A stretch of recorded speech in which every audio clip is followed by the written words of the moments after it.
This is level 1 of the CFA program, the topic on derivatives, and the module on derivative benefits, risks, and issuer and investor uses. You're going to love this chapter because you've heard me say this before, and you're going to hear me say it in level 2 and once again in level 3. But the key to being a successful risk manager is to identify the risks, to quantify the risks, and then to manage the risks. And so this module is pretty much the CFA's institute of the mechanics behind what my little saying tells everybody.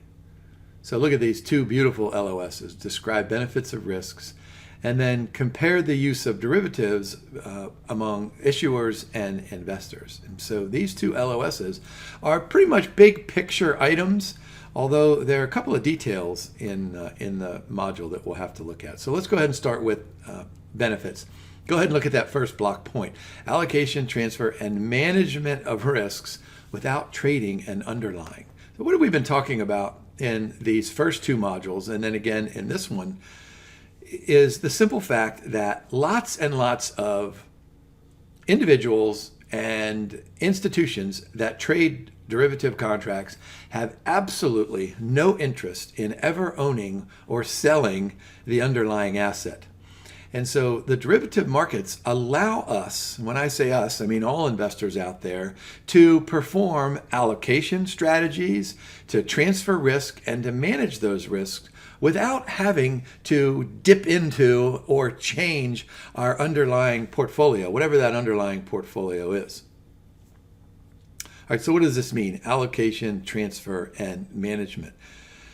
Think about what we've done in level 1, and we'll continue in levels 2 and 3. Our role as the crafter of the investment policy statement is to pretty much know everything about our client in terms of risk and return objectives and their constraints. But we also have to know everything there is to know about things like equity markets and fixed income security markets and alternative investment markets. But also we need to know about industry, and we need to know about macroeconomic analysis.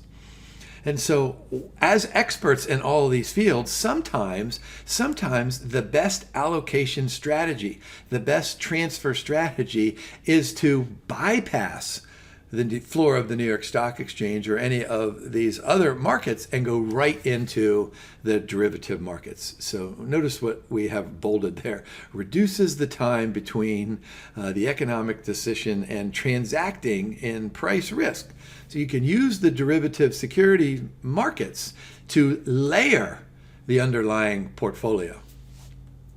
Yeah, it's super easy. It's super easy to transfer risk. I mean, we go through this every day, right? We get in our car and we drive, those of you who drive, and if someone crashes into us or we crash, then, we're going to reduce the value of our physical asset. So we're super familiar with insuring a physical asset. But derivative markets allow us to insure a financial asset. So look at that last arrow point: creation of exposure profiles not found in markets. And so this is what I learned back in graduate school. I mean, think about our traditional asset classes. You've got cash, you've got fixed income, and you have equity securities. Well, a handful of our professors always taught us in class that the idea of expanding into other markets is this concept of spanning. What we want to do is span so that not only do we have just those 3 choices, but we have a whole bunch of choices in between. And these derivative markets with options and futures contracts and swap contracts, they allow us to, let's go back over to the top: allocate, transfer, and manage risks.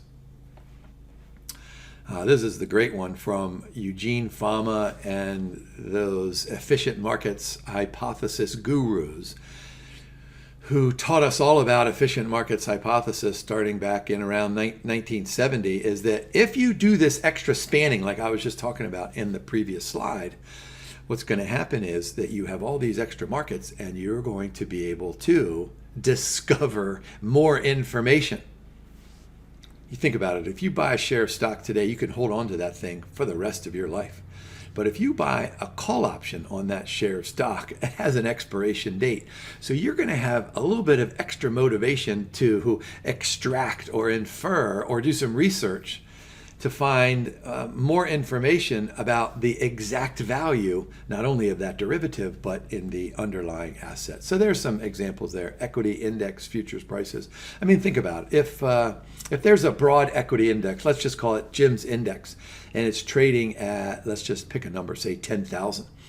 But there's a futures contract on Jim's equity index, and that futures contract matures in, let's say, 6 months.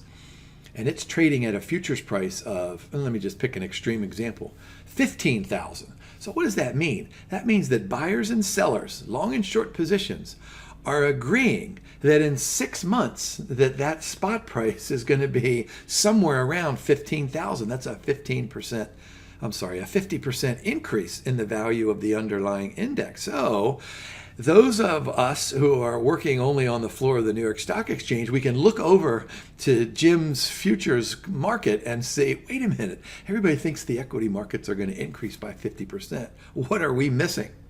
So that's super important. Information discovery. And of course, it works exactly the same way in an interest rate futures contract and a commodity futures prices. I mean, think about it. You guys, I'm sure you've heard my examples of a Honeycrisp apple. Suppose there is a futures market for Honeycrisp apples, which there is not. But a Honeycrisp apple today sells for $5. But in the futures market, this Honeycrisp apple sells for, let's say, $20, and so we have to take a step back and think, okay, is that going to be because there's a tremendous increase in demand because Jim tells everybody what an awesome fruit a Honeycrisp apple is? Or is there a weather event that we didn't know about, right? That's going to kill all of the Honeycrisp apple trees and there's just going to be a few of them left.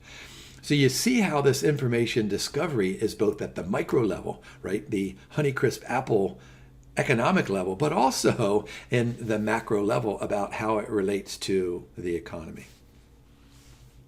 And then the other cool thing is that as we go through our option discussions in level 1 and 2 and 3, we're going to learn more about the Black-Scholes-Merton option pricing model. And you can use this model and you can back into a measure of an implied standard deviation. Of course, it's known as implied volatility. So you can use current market prices to say, okay, right at this instant, the standard deviation of this particular underlying stock is 22%. Boy, that information has so much value. So I'm going to go back here and say, this is super important from a global perspective. This thing here, information discovery, this is important at a global and a micro level. And then, of course, there are operational advantages of not having to go through the floor of the New York Stock Exchange. We can go into these side derivative markets, lower transactions, super high liquidity, low margins, and relatively low premiums compared to cash market transactions. In fact, I was just teaching my students in the undergraduate's investments class just yesterday about how high these premiums can go depending on the volatility of the underlying asset. But nevertheless, there's tremendous leverage because only in extreme cases, and so in the majority of cases, those premiums are going to be way less than the cost of the underlying asset. And then if you want to short security in the derivatives market, it's super easy. All right, let's swing back to market efficiency and operational efficiency. And so what we're doing is we're saying something like, okay, we have this market here. Let's say it's an option market. We have this market here. Say it's fixed income market. And then we have, let's say, the New York Stock Exchange here. So we have these three markets. And we're going to talk about parity conditions at some point in our options discussions. There's something called put-call parity, which demands equilibrium between and among these different types of markets. And so if we don't like what's going on in one of these markets, we can replicate the payoffs of that particular underlying security in one of these other markets. Now, of course, we get all these benefits, but there have to be costs, right? So we have, lots and lots of readings on microeconomics, and so you guys should be well versed in the concept of marginal costs versus marginal benefits, and that's what we're trying to do here. I just listed all of those benefits or advantages, but there have to come some costs, and so let's call these the risks of derivative instruments. And I'm going to go ahead and start on this number one and say, let's go back in time to the 2008 financial crisis. I'm guessing that you know that this thing started somewhere in the residential mortgage market with the credit default swap market. And then after our financial crisis, lots and lots of politicians blamed the financial crisis on these high-risk derivative contracts. And interestingly enough, there is some truth to that. And this is what this very first risk of derivative instruments is telling us, right? Higher potential for speculative use.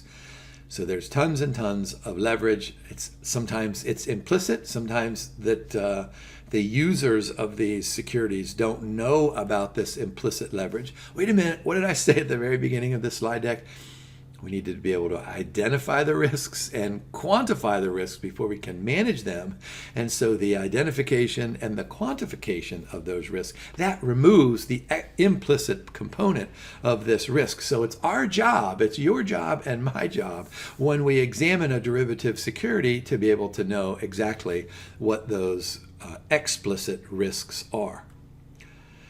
So notice we have bolded there financial distress. So the extreme example is my 2008 financial crisis example.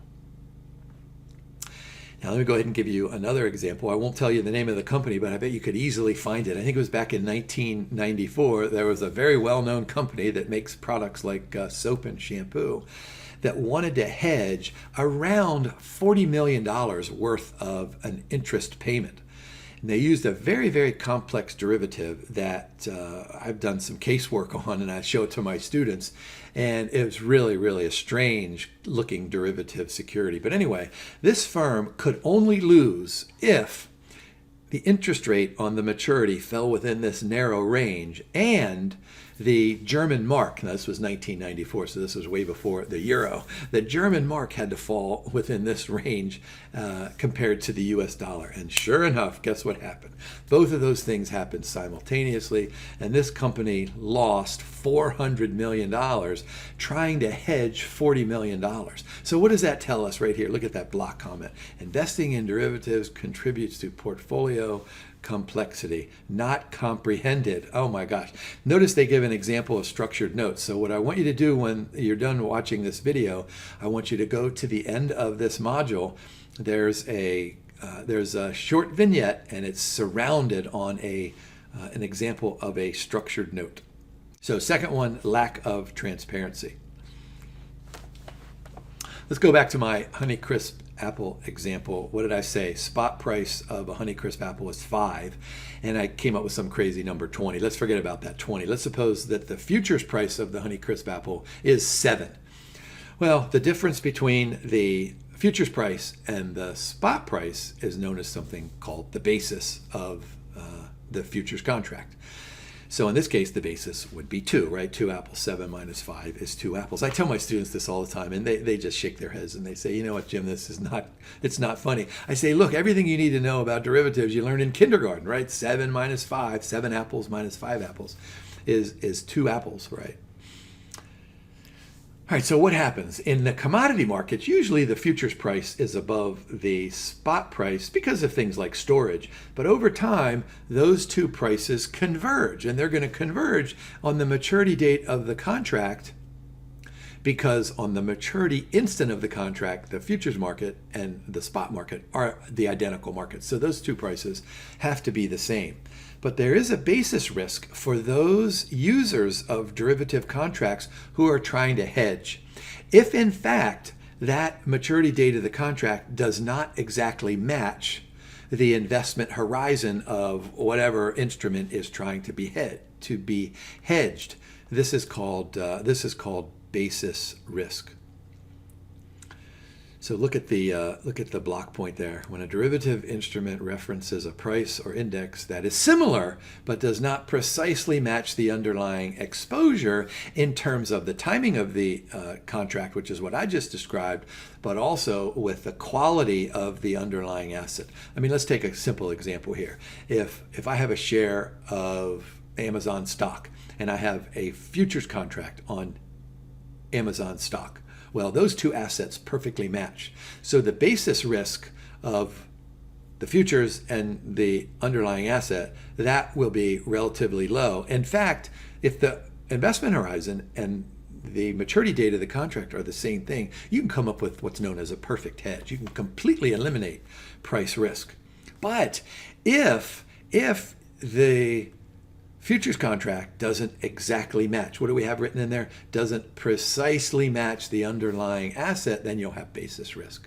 So just remember, for an exam question, that basis risk is the difference between the $5 spot price of the Honeycrisp apple and the $7 futures price.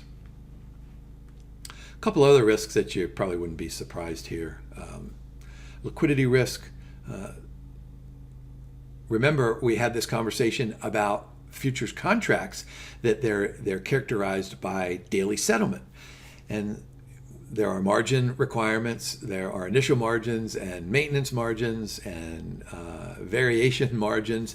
And so if something goes terribly wrong on one position, the exchange might say, hey, you know what, send us some money. That's known as a margin call. But if that individual or that institution cannot meet that margin call, well, then this is going to put some kind of a dent into liquidity. Now, there's always counterparty risk. One of the cool things about organized exchanges is that the exchange itself actually takes the counterparty risk. So if you trade derivatives on an organized exchange, counterparty risk is very, very low. But if this is in an over-the-counter market, then you probably don't know who that other party is, right? There's some intermediary, some financial institution, but they're just getting the two of us together. And so if you're in Canada and I'm in the United States and we're trading and you default, I mean, I can't drive to Canada and find where you are, right? So there's counterparty credit risk. And then there's probably some kind of market risk here that is the risk of destabilization. Go back to my example in the 2008 financial crisis. All right, how do issuers use these contracts? So here's the first one here, hedging. So what are we trying to do if we have a position in the underlying asset? So let's take two obvious examples. Let's suppose that we're an airline industry. What do? If we're an airline firm in the airline industry, we're constantly buying energy, right? We're buying gas to fill up our airplanes and our helicopters. So we're exposed to price risk. Right? So what happens? Price goes up, price goes down. What do we want? We're naturally short in the energy market because we benefit when prices fall. So if prices rise, we want to make sure that we use one of these derivative contracts to offset. Whoops, sorry about that. We want to make sure that we offset these our short position by benefiting when prices rise. So what we're going to do is take that kind of a model there and call this hedge accounting. So we're going to use some kind of a hedging instrument to hedge against some kind of a balance sheet item, whatever that balance sheet item is, or a decrease in financial statement volatility. So think about what's on our financial statements. We have assets over here and we have liabilities over here. If we're an energy firm, what do we want to do? We want to make sure that those are hedging. They're hedged from a balance sheet perspective. And I'm going to go back to that second block point, to decrease financial statement volatility. So think about this price risk, and then think about left-hand side and right-hand side of the balance sheet. What we don't want to do is present a balance sheet over time that goes like this as well, with the underlying commodity price risk. So what we do is we hedge with a derivative contract, and that allows us to recognize derivative gains and losses.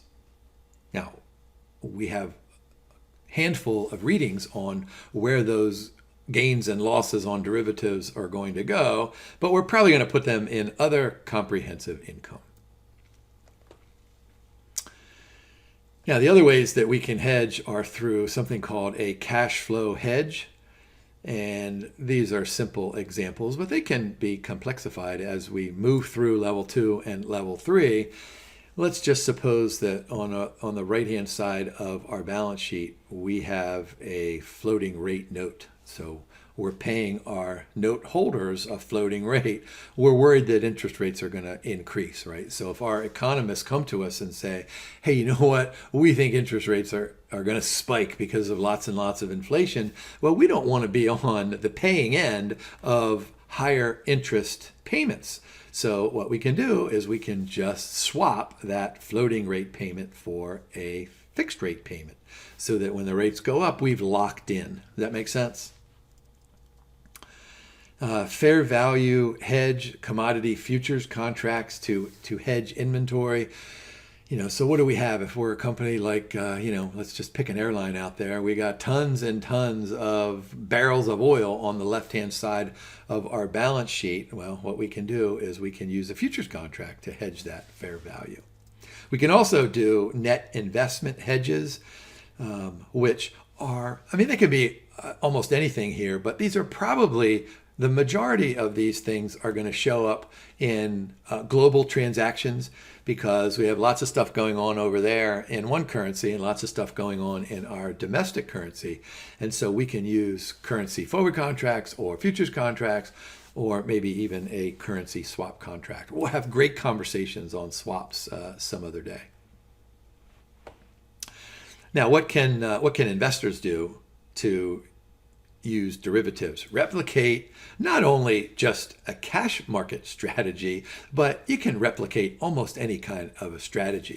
For example, let's suppose that I'm Jim's mutual fund, and I'd say I'm going to invest in a broad equity index, right? So you guys send me all your money, and I have $100 million of your money. So I have this in cash. Well, I could go out and I could spend that $100 million on all these equity securities, or I could just go to the futures exchange and I could just take the long position in these futures markets on these underlying assets, and that is kind of replicated. Now, it's not a perfect replication, and don't ever tell any of your other finance professors that I just said that. But my point here is what the Institute is trying to get us to understand is that we can use these derivative markets to replicate lots and lots of different things. The Institute emphasizes a cash market strategy here. We can hedge the value of funds. We can add or modify exposures.